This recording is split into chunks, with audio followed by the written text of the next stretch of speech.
Halo semuanya, kembali lagi bersama saya, Raka Pratama di channel Kenapa Itu Ya.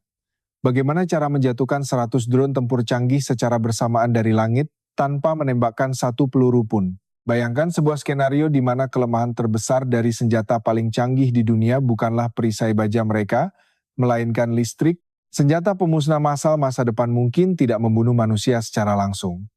Sebaliknya, senjata ini dirancang untuk menghancurkan semua teknologi elektronik yang menopang kehidupan modern kita. Ini adalah konsep dari kiamat elektronik, sebuah ancaman senyap yang mampu melumpuhkan peradaban dalam hitungan milidetik saja. Dalam sekejap mata, seluruh kota mati total. Jet tempur canggih jatuh dari langit layaknya batu yang kehilangan daya angkat. Layar radar pertahanan menjadi hitam pekat dan semua jaringan komunikasi terputus total. Tidak ada ledakan api yang terlihat, tidak ada radiasi berbahaya, dan sama sekali tidak ada hulu ledak nuklir. Ini adalah kiamat elektronik buatan manusia yang diciptakan oleh senjata EMP non-nuklir. Hari ini, kita akan membongkar fisika di balik teknologi mengerikan ini.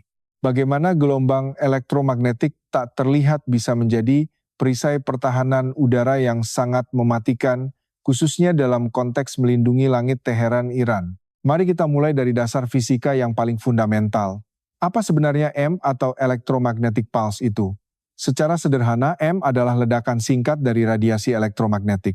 Energi ini bergerak dengan kecepatan cahaya, membawa medan listrik dan magnetik yang sangat kuat, yang mampu menginduksi arus listrik mematikan. Dulu ketika kita berbicara tentang M, orang langsung memikirkan HEM atau High Altitude Electromagnetic Pulse. Ini adalah efek samping dari ledakan bom nuklir di stratosfer. Sinar gamma dari ledakan nuklir menabrak molekul udara, melepaskan elektron dalam jumlah masif, yang kemudian berinteraksi dengan medan magnet bumi kita. Interaksi nuklir tersebut menciptakan denyut energi raksasa yang bisa mematikan listrik di seluruh benua. Namun, menggunakan nuklir berarti memicu Perang Dunia Ketiga. Karena itulah, ilmuwan militer mengembangkan NNMP atau Non-Nuclear Electromagnetic Pulse. Senjata ini menghasilkan efek mematikan yang sama tanpa radiasi nuklir. Perbedaan mendasar antara EMP nuklir dan non-nuklir terletak pada skala dan cara penghasilan energinya. EMP non-nuklir bersifat taktis dan sangat terlokalisasi. Senjata ini dirancang untuk menghancurkan target spesifik di area tertentu, seperti pangkalan militer atau konvoi drone musuh, tanpa merusak infrastruktur sipil yang jauh. Gelombang elektromagnetik ini memiliki 3 komponen utama, E1, E2, dan E3. Komponen E1 adalah ancaman terbesar bagi elektronik modern.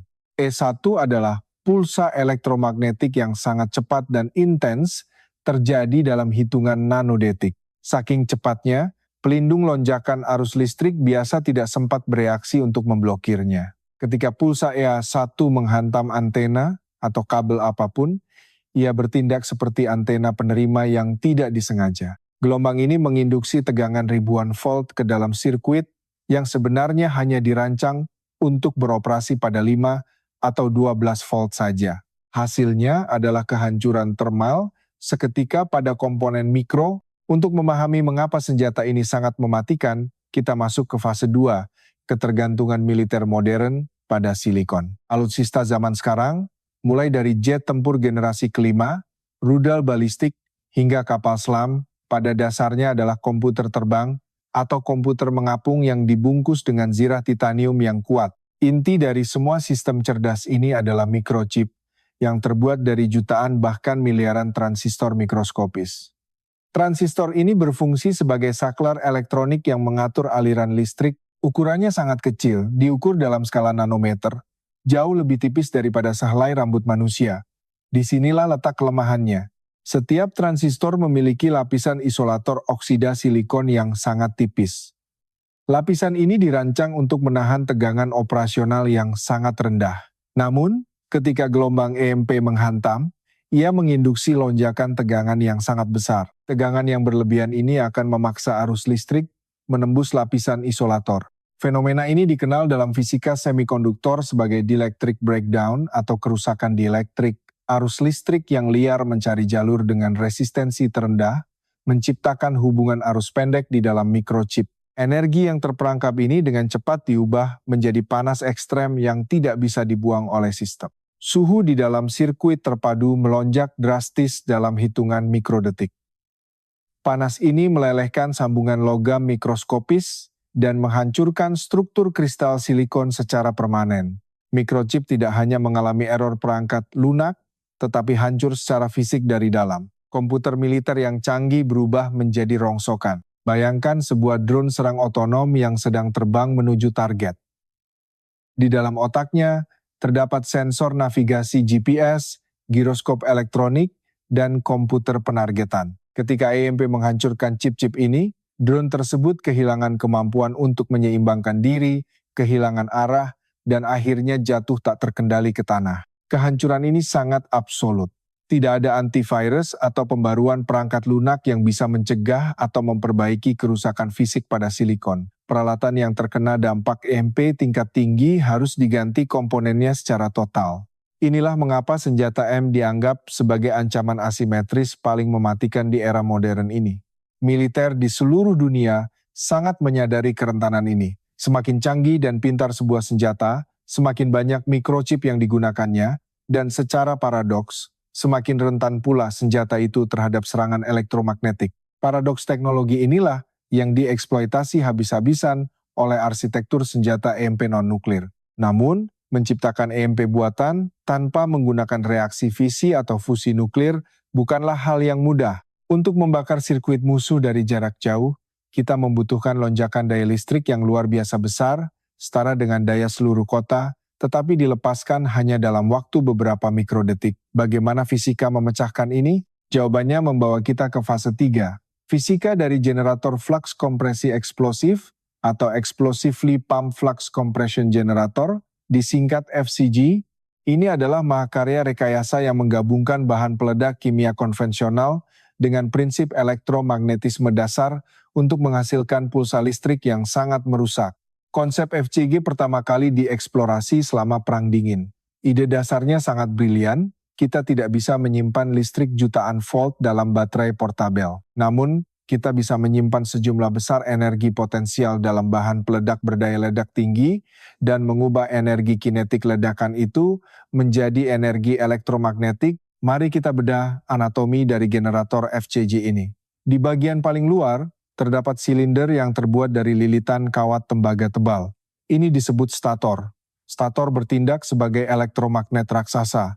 Di dalam silinder tembaga ini, terdapat tabung logam berongga yang biasanya terbuat dari tembaga atau aluminium, disebut armatur.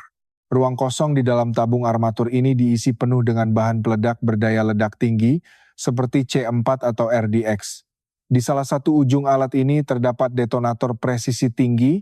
Sebelum ledakan terjadi, sebuah bank kapasitor eksternal melepaskan arus listrik awal ke dalam lilitan stator, menciptakan medan magnet yang kuat. Medan magnet ini memenuhi ruang kosong antara armatur di tengah dan stator di luar. Garis-garis fluks magnetik mengalir secara longitudinal di sepanjang tabung. Ini adalah tahap inisialisasi. Sekarang, sistem telah diisi dengan fluks magnetik awal, siap untuk dikompresi oleh kekuatan ledakan yang sangat dahsyat. Ketika target sudah dalam jangkauan, detonator dipicu. Bahan peledak di dalam armatur meledak secara asimetris, dimulai dari ujung belakang menuju ke depan. Gelombang kejut ledakan bergerak dengan kecepatan luar biasa, sekitar 8.000 meter per detik, menciptakan tekanan ekstrem yang mengubah bentuk fisik tabung armatur. Ledakan ini memaksa dinding tabung armatur mengembang keluar layaknya balon logam yang ditiup dengan sangat cepat. Saat mengembang, dinding logam armatur menyentuh lilitan tembaga stator di bagian luar.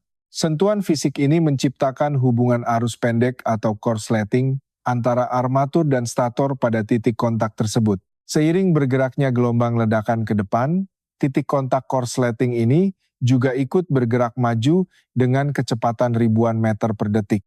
Titik kontak ini menyapu lilitan stator satu persatu, secara efektif mengurangi jumlah lilitan kawat yang aktif dalam sirkuit. Inilah mekanisme utama dari kompresi flux magnetik. Dalam fisika elektromagnetik ada hukum yang disebut konservasi flux magnetik. Hukum ini menyatakan bahwa di dalam sirkuit tertutup yang konduktif sempurna, total flux magnetik tidak bisa berubah secara tiba-tiba. Jadi, ketika volume ruang tempat medan magnet itu berada menyusut drastis akibat armatur yang mengembang, medan magnetik tersebut terkompresi secara brutal. Karena flux magnetik harus dipertahankan dan induktansi sirkuit menurun tajam akibat berkurangnya lilitan stator, maka arus listrik di dalam sirkuit harus melonjak naik secara eksponensial untuk mengimbanginya. Ini adalah konversi energi yang sangat ekstrem. Energi kinetik dari bahan peledak melakukan kerja mekanis melawan tekanan magnetik, secara paksa meremas garis-garis medan magnet menjadi ruang yang semakin sempit. Pada mikrodetik terakhir sebelum generator hancur lebur oleh ledakannya sendiri, arus listrik di dalam stator mencapai puncaknya puluhan juta ampere. Lonjakan arus raksasa inilah yang menjadi output dari generator FCG. Pulsa listrik ini memiliki daya puncak dalam skala terawat, setara dengan output gabungan dari ratusan pembangkit listrik tenaga nuklir komersial, tetapi hanya berlangsung selama sebagian kecil dari 1 detik. Daya ini siap digunakan sebagai senjata. Namun, pulsa listrik mentah ini belum bisa menghancurkan drone di udara. Kita masuk ke fase 4, antena gelombang mikro berdaya tinggi atau High Power Microwave, HPM. Energi listrik raksasa dari FCG harus diubah menjadi gelombang elektromagnetik yang bisa dipancarkan ke udara layaknya sinar laser yang tak terlihat. Untuk melakukan konversi ini, senjata EMP modern menggunakan perangkat yang disebut Virkator, singkatan dari Virtual Cathode Oscillator.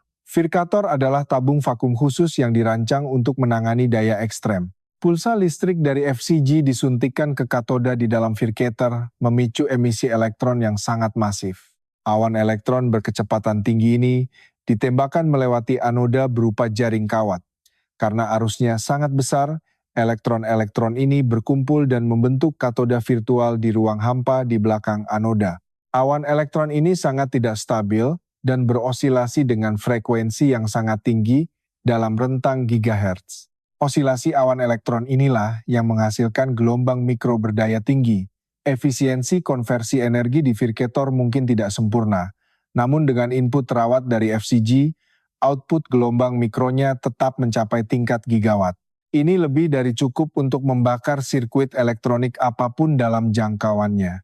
Gelombang mikro yang dihasilkan kemudian diarahkan melalui pandu gelombang atau waveguide menuju antena khusus. Antena HPM ini tidak memancarkan sinyal ke segala arah seperti antena radio biasa, melainkan memfokuskan energi elektromagnetik menjadi sinar atau pancaran terarah yang sangat sempit dan padat energi. Dengan memfokuskan pancaran, jangkauan efektif senjata EMP ini bisa diperluas hingga beberapa kilometer. Sinar gelombang mikro ini tidak terlihat oleh mata manusia, bergerak dengan kecepatan cahaya, dan menembus hampir semua material non-konduktif seperti plastik, komposit serat karbon, dan kaca kokpit pesawat.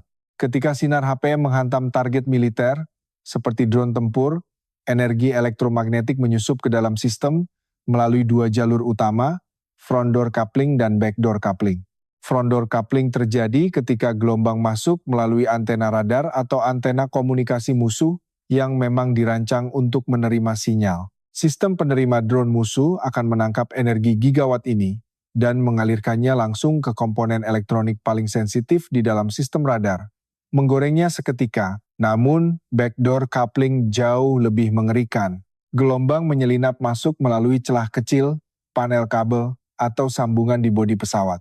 Begitu berada di dalam, gelombang mikro memantul di dalam kompartemen logam, menciptakan gelombang berdiri yang menghasilkan titik-titik tegangan ekstrem secara acak, kabel-kabel internal bertindak sebagai antena parasit, menyerap energi, dan mengirimkan lonjakan tegangan, mematikan ke prosesor penerbangan utama.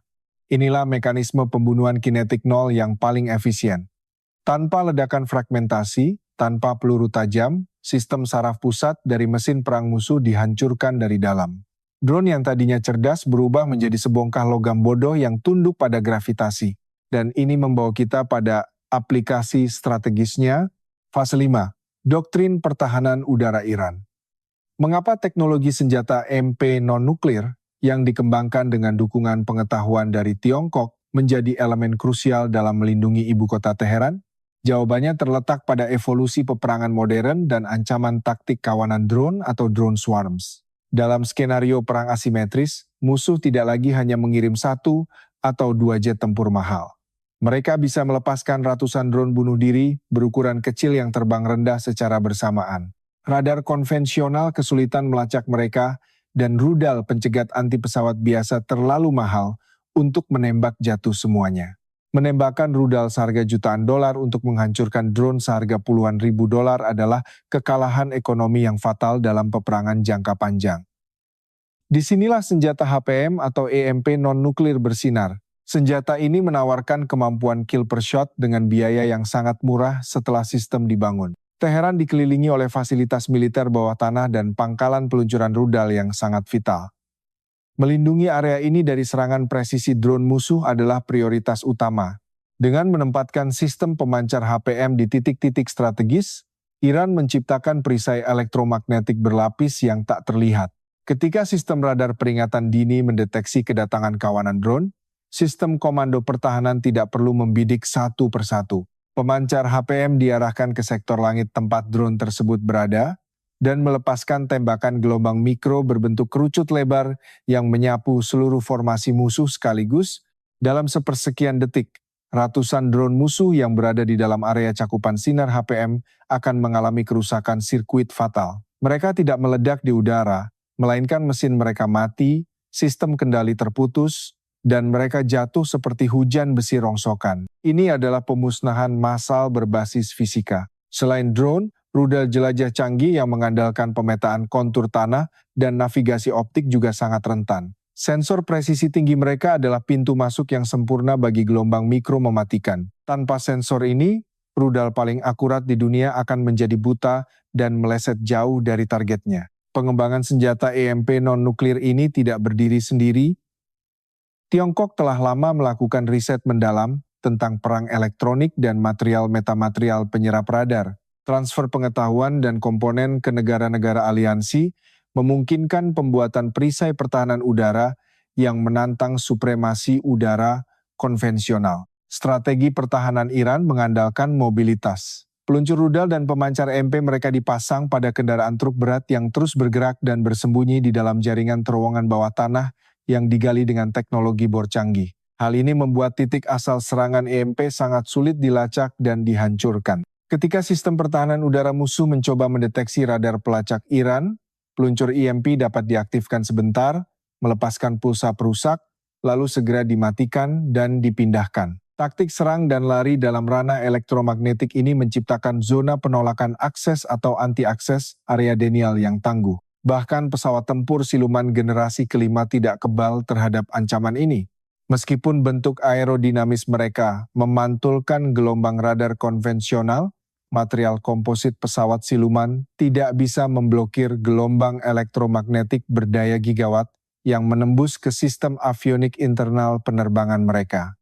Bayangkan sebuah pesawat bernilai ratusan juta dolar dilumpuhkan oleh pemancar gelombang mikro yang harganya jauh lebih murah. Ini adalah esensi dari perang asimetris, di mana penguasaan atas hukum fisika elektromagnetik memberikan keuntungan strategis yang luar biasa bagi pihak yang bertahan melawan kekuatan superior. Namun, apakah senjata EMP ini benar-benar tidak bisa dihentikan? Apakah tidak ada perisai yang bisa menahan serangan kiamat elektronik ini? Jawabannya membawa kita ke kesalahan Inggris abad ke-19 Michael Faraday dan fase terakhir kita, prinsip sangkar Faraday sebagai satu-satunya pertahanan yang masuk akal, fase 6, sangkar Faraday. Konsep fisika di balik sangkar Faraday sangat elegan. Jika Anda membungkus sebuah objek dengan bahan konduktif listrik yang tertutup rapat, seperti tembaga atau aluminium, medan elektromagnetik eksternal tidak akan bisa menembus ke dalam ruang hampa di tengah bungkusan tersebut. Ketika gelombang EMP menghantam sangkar Faraday, energi elektromagnetik akan diserap oleh konduktor.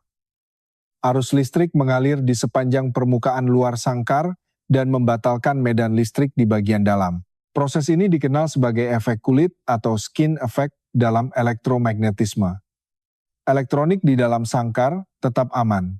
Jadi, solusinya terdengar mudah, bukan? Cukup bungkus semua drone, pesawat, dan rudal dengan sangkar Faraday. Tapi kenyataannya, rekayasa militer tidak semudah itu. Pertama, sangkar Faraday harus benar-benar tertutup rapat, tanpa celah sedikit pun. Bahkan lubang sekecil apapun bisa menjadi celah masuknya gelombang mikro. Pesawat dan drone modern tidak bisa beroperasi dalam kondisi tertutup rapat. Mereka membutuhkan antena eksternal untuk berkomunikasi, radar untuk melihat, dan sensor optik untuk memandu senjata. Setiap antena atau kabel yang menembus sangkar Faraday akan menjadi jalan tol bagi energi EMP untuk menghancurkan sistem internal. Untuk mengatasi ini, insinyur militer harus memasang perangkat pelindung lonjakan arus, filter interferensi elektromagnetik, dan pemutus sirkuit berkecepatan nanodetik pada setiap titik masuk kabel. Ini membutuhkan komponen pelindung tambahan yang berat, rumit, dan sangat mahal untuk diproduksi dalam skala besar. Kedua, masalah berat dan manajemen thermal. Membungkus setiap modul elektronik dengan perisai logam tebal menambah beban fisik yang signifikan pada pesawat. Dalam industri kedirgantaraan, setiap gram sangat berharga. Beban ekstra berarti jangkauan terbang berkurang, manuver melambat, dan konsumsi bahan bakar meningkat tajam. Selain itu, elektronik modern menghasilkan banyak panas. Komputer penargetan militer bekerja dengan kinerja ekstrem. Jika mereka dibungkus rapat dalam kotak logam tanpa ventilasi untuk menghalau EMP, mereka akan mengalami overheating atau panas berlebih dan rusak karena panas yang mereka hasilkan sendiri. Hardening atau pengerasan perangkat keras militer terhadap serangan EMP adalah proses yang sangat menguras anggaran. Sebuah drone murah yang dirancang untuk serangan bunuh diri massal akan kehilangan keunggulan ekonominya jika harus dilengkapi dengan perlindungan EMP standar militer kelas atas. Inilah dilema taktisnya. Oleh karena itu, sebagian besar militer hanya menerapkan perlindungan EMP penuh pada aset-aset strategis utama seperti pos komando nuklir, pesawat kepresidenan, dan kapal induk. Kendaraan taktis, drone ringan, dan rudal pintar konvensional umumnya dibiarkan rentan terhadap serangan gelombang mikro berdaya tinggi. Celah pelindungan inilah yang dieksploitasi oleh sistem pertahanan udara berbasis EMP non-nuklir.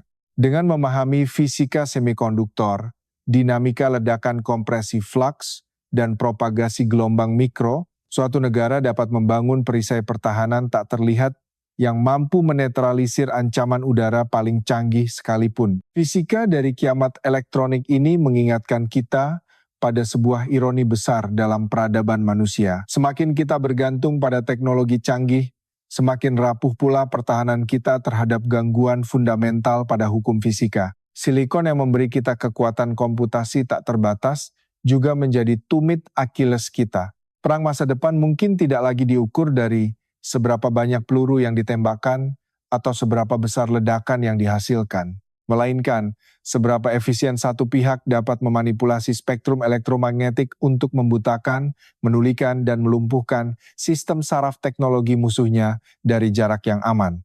Senjata EMP non-nuklir seperti sistem pelindung Teheran membuktikan bahwa penguasaan ilmu fisika murni adalah senjata terkuat yang bisa dimiliki sebuah negara. Generator flux kompresi dan antena gelombang mikro berdaya tinggi mengubah teori elektromagnetik menjadi kenyataan operasional di medan pertempuran modern. Bayangkan implikasinya jika teknologi ini jatuh ke tangan yang salah atau digunakan di wilayah padat penduduk. Kiamat elektronik dapat mematikan rumah sakit, fasilitas air bersih, jaringan komunikasi darurat, dan seluruh sistem perbankan dalam hitungan detik. Dampak sosial dan ekonominya akan sangat menghancurkan. Itulah sebabnya penelitian tentang pertahanan elektromagnetik dan ketahanan infrastruktur sipil terhadap EMP menjadi sangat krusial saat ini. Kita tidak bisa hanya mengandalkan sangkar Faraday untuk melindungi server data penting. Kita harus merancang ulang arsitektur jaringan listrik agar tidak mudah runtuh oleh efek domino. Fisika kiamat elektronik memaksa kita untuk menghadapi kenyataan bahwa kemajuan teknologi selalu membawa risiko baru. Di channel Kenapa Itu Ya, tujuan kami adalah membedah ilmu pengetahuan di balik teknologi yang membentuk dunia kita, agar kita semua bisa memahami ancaman dan peluang yang ada di masa depan. Dari cara kerja transistor mikroskopis yang hancur oleh tegangan lebih, hingga ledakan dahsyat di dalam tabung FCG yang menekan medan magnet, kita telah melihat betapa rapuhnya dunia digital kita. Senjata gelombang mikro tak terlihat adalah pengingat bahwa musuh paling mematikan seringkali adalah yang tidak bisa kita lihat. Kita juga telah menganalisis bagaimana doktrin pertahanan udara asimetris menggunakan prinsip-prinsip ini untuk melawan superioritas udara konvensional dan ancaman drone swarms. Perisai elektromagnetik bukan lagi fiksi ilmiah, melainkan realitas taktis yang mengubah keseimbangan kekuatan di zona konflik global. Pengetahuan tentang fisika dasar sangat penting untuk memahami berita dan perkembangan geopolitik saat ini. Tanpa memahami konsep induksi elektromagnetik dan kompresi flux, sulit untuk menghargai betapa revolusionernya senjata EMP non-nuklir dalam konteks perang modern. Terima kasih telah menemani saya, Raka Pratama, dalam eksplorasi mendalam mengenai fisika senjata elektromagnetik ini. Jika Anda merasa informasi dalam dokumenter sains ini bermanfaat dan membuka wawasan baru, jangan lupa untuk mendukung channel Kenapa Itu Ya dengan menekan tombol like pada video ini. Bagikan video ini ke teman-teman Anda yang tertarik dengan teknologi militer, fisika modern, atau konspirasi pertahanan global. Semakin banyak orang yang memahami kerentanan teknologi kita, semakin baik kita bisa mempersiapkan diri menghadapi potensi krisis di masa depan. Pastikan Anda juga sudah menekan tombol subscribe dan mengaktifkan lonceng notifikasi. Kami akan terus menghadirkan analisis sains mendalam tentang topik-topik paling menarik dan kompleks di dunia, disajikan dengan visual yang memukau dan penjelasan yang mudah dipahami oleh siapa saja. Sebelum kita akhiri, saya punya satu pertanyaan untuk Anda semua. Silakan tinggalkan pendapat Anda di kolom komentar di bawah. Apakah menurut Anda senjata EMP adalah ancaman terbesar bagi peradaban modern saat ini, melebihi ancaman senjata nuklir tradisional? Mengapa demikian? Atau mungkin Anda punya pertanyaan lain tentang fisika elektromagnetik yang belum sempat kita bahas di video ini? Tuliskan saja di bawah, dan komentar terbaik mungkin akan menjadi topik untuk video dokumenter sains kita berikutnya di channel Kenapa Itu Ya. Jika Anda menyukai animasi fisika dan ledakan magnetik dalam video ini, pastikan Anda menonton playlist fisika senjata modern kami. Tonton juga video kita sebelumnya yang membahas tentang bunker anti kiamat dan teknologi kelangsungan hidup di era peperangan asimetris. Saya Raka Pratama, undur diri. Tetaplah kritis, teruslah belajar, dan jangan pernah berhenti bertanya, kenapa itu ya? Sampai jumpa di episode selanjutnya, dan semoga perangkat elektronik Anda tetap aman dari gelombang elektromagnetik hari ini. Salam sains.